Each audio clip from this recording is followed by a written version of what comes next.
नमस्कार आमर आजिर एही विश्लेषणकु समस्तंकु स्वागत। नमस्कार।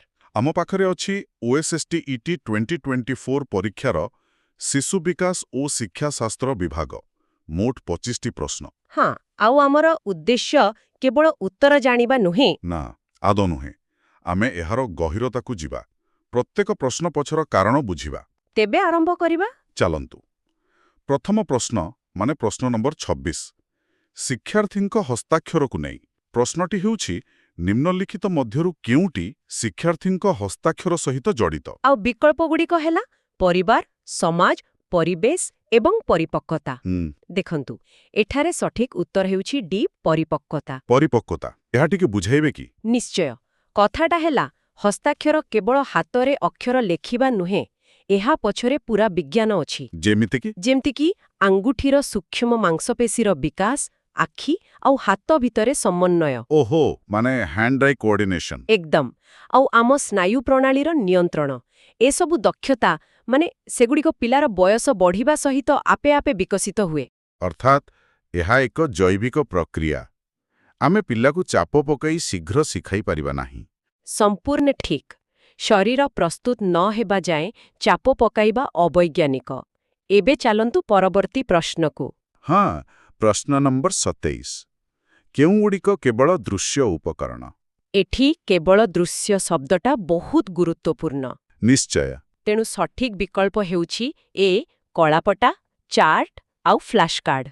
कारण एगुड़िकु केवल देखी हुए। हाँ एथिरु कोनोसी शब्द आसेनी किंतु अन्य विकल्परे रेडियो अछि जहाकी एक श्राव्य उपकरण। आउ टेलीविजन जहा दृश्य श्राव्य उभय। एकदम तेणु सेगुड़िक हेबनी। बुझिली शिक्षादान सामग्रीर सठिक वर्गीकरण जानिबा जरूरी। एबे आसुछि मूल्यांकन उपरे एक प्रश्न। हाँ प्रश्न 28 पाठ्यक्रम एवं सह पाठ्यक्रम माने स्कोलास्टिक आउ को स्कोलास्टिक उभय क्षेत्ररे केउ मूल्यांकन पद्धति प्रभावशाली? एहार उत्तर हेब व्यापक बा कम्प्रिहेन्सिव। कम्प्रिहेन्सिव एही शब्दटी आजिकाली बहुत शुणिबाकु मिलुछि। हाँ कारण एहार अर्थ हेउछि सामग्रिक। एहा केवल पिलार परीक्षा नंबर को मापेनी। तबे आउ कोन मापे? एहा पिलार सबु दिगकु देखे तार ज्ञान, कौशल, मनोभाव, खेल पड़ियारे तार व्यवहार। ओहो माने तार सामग्रिक विकास। आज्ञा ता द्वारा पिलार एक संपूर्ण चित्र मिले। बहुत बढ़िया एही दृष्टिकोण को नहीं आगकु बढ़िबा। प्रश्न 29 विद्यालय परिचालनार मूल उद्देश्य कौन? एथि विकल्प गुड़क सबु गुरुत्वपूर्ण लागिपारे किंतु प्रश्न पचारुछि मूल उद्देश्य। हाँ अ कोर पर्पस। आउ सेही मूल उद्देश्यटी हेउछि डी पिलामानंकु अधिक प्रभावशाली भावरे शिखिबारे साहाय्य करिबा। माने सबु किछिर केंद्र रे हेउछि छात्र। एकदम विद्यालय रे जहा भी हुए से योजना हो कि बैठक सबुर लक्ष्य होउछि पिलांक शिक्षण। तेबे स्कूल रो प्रत्येक निष्पत्तिर मापदंड हवा उचित एहा पिलांक पई लाभदायक की? बस एहा ही मूल कथा। एबे पिलांकु बुझिबार आउ एक पद्धति को आसीबा। प्रश्न 30 पर्यवेक्षणर एक त्रुटि कण? पर्यवेक्षण बा ऑब्जर्वेशन। हाँ एहार सठिक उत्तर हेउछि सी समय सापेक्ष। काहिंकी? कारण पर्यवेक्षणरे आपणंकु धैर्यर सहित दीर्घ समय धरि देखिबाकू पड़े। आउ तापरे ताकू रेकॉर्ड करी विश्लेषण करिबाकू पड़े। ठीक आउ एही सबु कामरे बहुत समय लागे। एहा को गुरुत्वपूर्ण कथा। एबे चलंतु मानसिक प्रक्रिया उपरकू। प्रश्न 31 धारणा गठन बा कॉन्सेप्ट फॉर्मेशन एहा मुख्यतः काहा सहित जड़ित? एटा सीधा सीधा ए ज्ञानात्मक विकास बा कॉग्निटिव डेवलपमेंट सहित जड़ित। केमिति?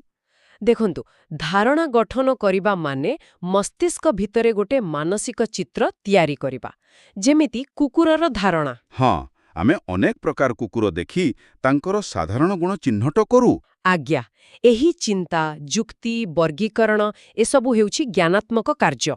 तेणु एहा ज्ञानात्मक विकासर अंश। ठीक अछि। एबे शारीरिक विकास उपरे एक प्रश्न।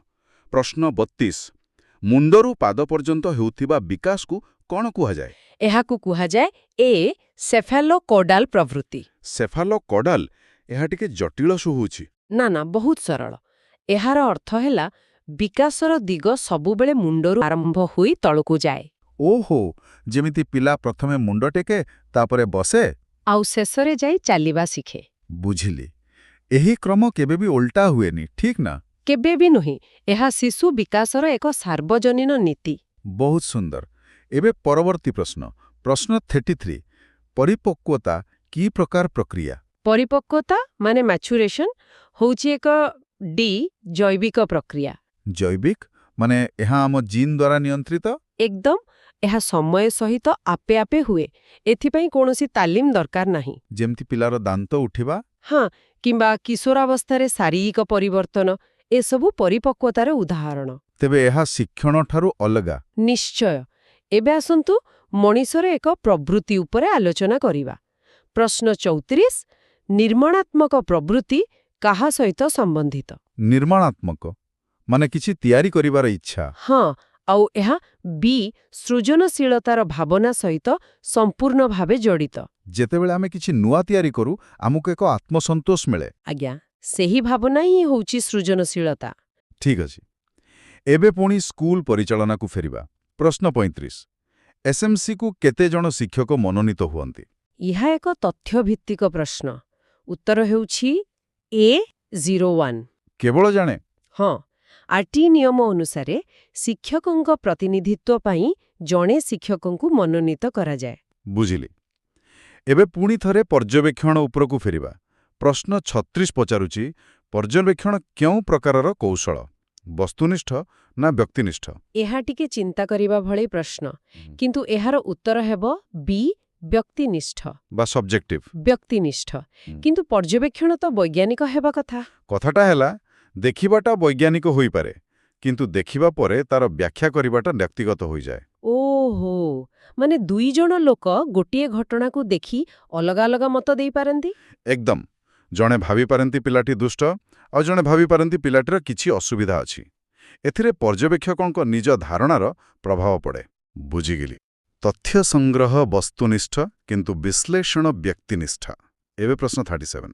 ଏକ ଉଦ୍ଧୃତି ଦିଆଯାଇଛି। ହଁ, ଏକ ପ୍ରକଳ୍ପ ହେଉଛି ଏକ ସମସ୍ୟାମୂଳକ କାର୍ଯ୍ୟ ଯାହା ଏହାର ପ୍ରାକୃତିକ ପରିବେଶରେ ସମ୍ପୂର୍ଣ୍ଣ ହୁଏ। ଏହା କିଏ କହିଥିଲେ? ଏହି ପ୍ରସିଦ୍ଧ ଉକ୍ତିଟି ହେଉଛି କିଲପ୍ୟାଟ୍ରିକ୍ଙ୍କର। ସେ ପ୍ରୋଜେକ୍ଟ ମେଥଡର ଜଣେ ବଡ଼ ପ୍ରବକ୍ତା ଥିଲେ। କରି କରି ଶିଖିବା ବା ଲର୍ଣ୍ଣିଂ ବାଇ ଡୁଇଂ, ଏହା ହିଁ ଏହାର ମୂଳମନ୍ତ୍ର। ଆଜ୍ଞା, ବାସ୍ତବ ଜୀବନର ସମସ୍ୟା ସମାଧାନ ମାଧ୍ୟମରେ ଶିଖିବା। ଠିକ୍। ଆଉ ଏହି କରି କରି ଶିଖିବା ପାଇଁ କେଉଁ ପରିବେଶ ସବୁଠୁ ଭଲ? ଏହା ହେଉଛି ପ୍ରଶ୍ନ 38। ହଁ, କେଉଁ ପରିବେଶରେ ଶିକ୍ଷାର୍ଥୀ ନିଜର ଜ୍ଞାନ ନିଜେ ନିର୍ମାଣ କରେ? ଉତ୍ତରଟି ତ ସ୍ପଷ୍ଟ ଲାଗୁଛି। ହଁ, ଏହା ହେଉଛି ଶିକ୍ଷାର୍ଥୀ କୈନ୍ଦ୍ରିକ ବା ଲର୍ଣ୍ଣର ସେଣ୍ଟର୍ଡ। ଯେଉଁଠି ଛାତ୍ରମାନେ ନିଜେ ସକ୍ରିୟ ଅନୁସନ୍ଧାନକାରୀ। ଏକଦମ। ସେମାନେ ପ୍ରଶ୍ନ ପଚାରନ୍ତି, ପରୀକ୍ଷା କରନ୍ତି, ଭୁଲ କରନ୍ତି, ଆଉ ନିଜ ଅନୁଭୂତିରୁ ଶିଖନ୍ତି। ଆଉ ଶିକ୍ଷକ ଏଠାରେ ଜଣେ ଫ୍ୟାସିଲିଟେଟର। ସମ୍ପୂର୍ଣ୍ଣ ଠିକ୍। ଏବେ ବୁଦ୍ଧିକୁ ନେଇ ଗୋଟେ ପ୍ରଶ୍ନ। ପ୍ରଶ୍ନ 39। ବହୁମୁଖୀ ବୁଦ୍ଧିତତ୍ତ୍ୱର ପ୍ରବକ୍ତା କିଏ? ମଲ୍ଟିପଲ୍ ଇଣ୍ଟେଲିଜେନ୍ସେସ୍। ଏହା ଏକ ବହୁତ ଚର୍ଚ୍ଚିତ ବିଷୟ। ଆଜ୍ଞା, ଆଉ ଏହାର ପ୍ରବକ୍ତା ହେଉଛନ୍ତି ହାୱାର୍ଡ ଗାର୍ଡନର। ତାଙ୍କ ତତ୍ତ୍ୱ ଅନୁସାରେ ବୁଦ୍ଧି କେବଳ ଗୋଟିଏ ପ୍ରକାରର ନୁହେଁ।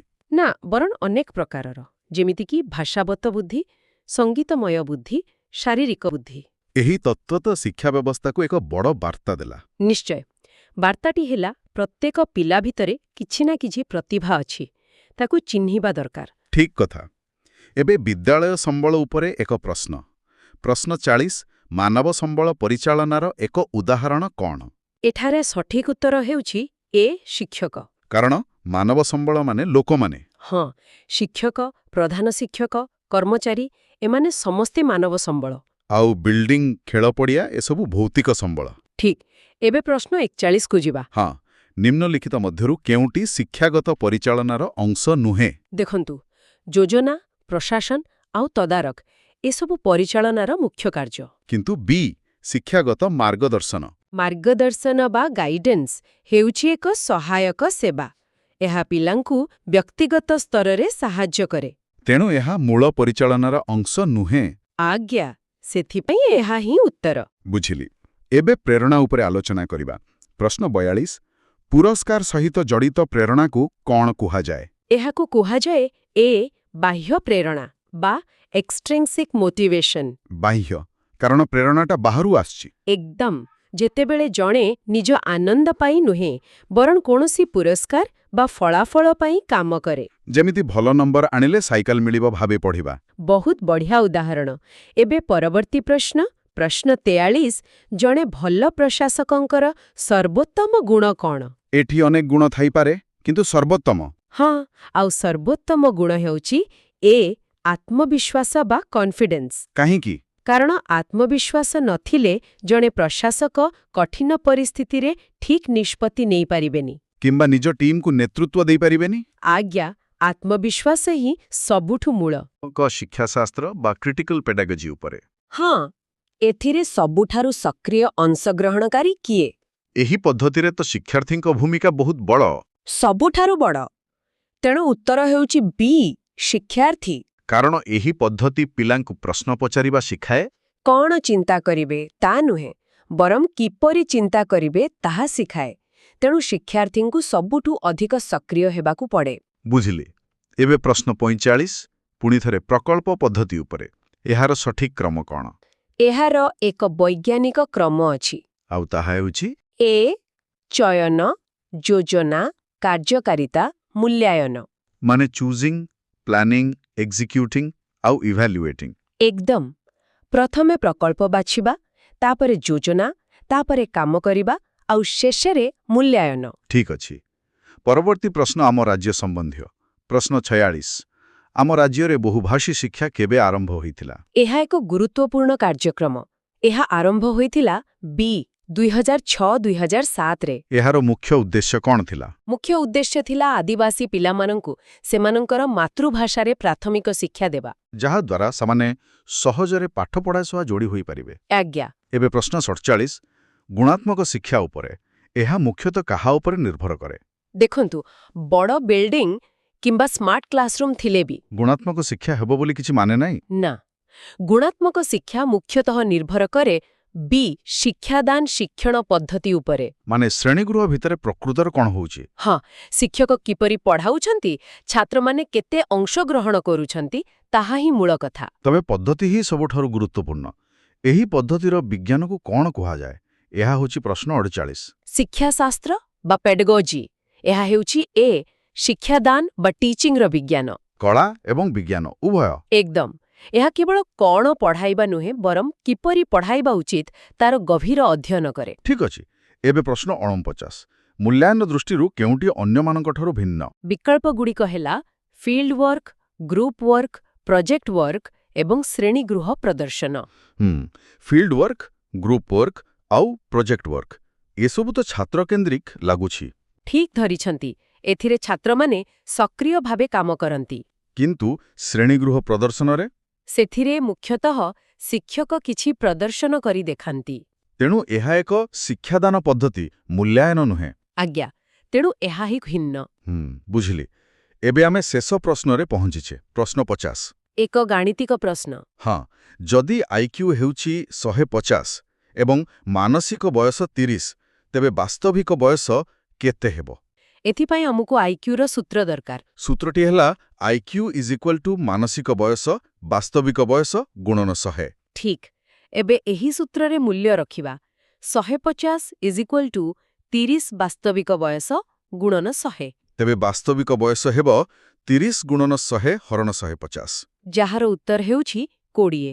ତେଣୁ ସଠିକ୍ ବିକଳ୍ପ ହେଉଛି ବି 20। ଆଜ୍ଞା। ତେବେ ଆଜିର ଏହି ବିଶ୍ଳେଷଣ ଏଇଠି ଶେଷ ହେଲା। ଆମେ 25ଟି ଯାକ ପ୍ରଶ୍ନ ଉପରେ ବିସ୍ତୃତ ଭାବେ ଆଲୋଚନା କଲେ।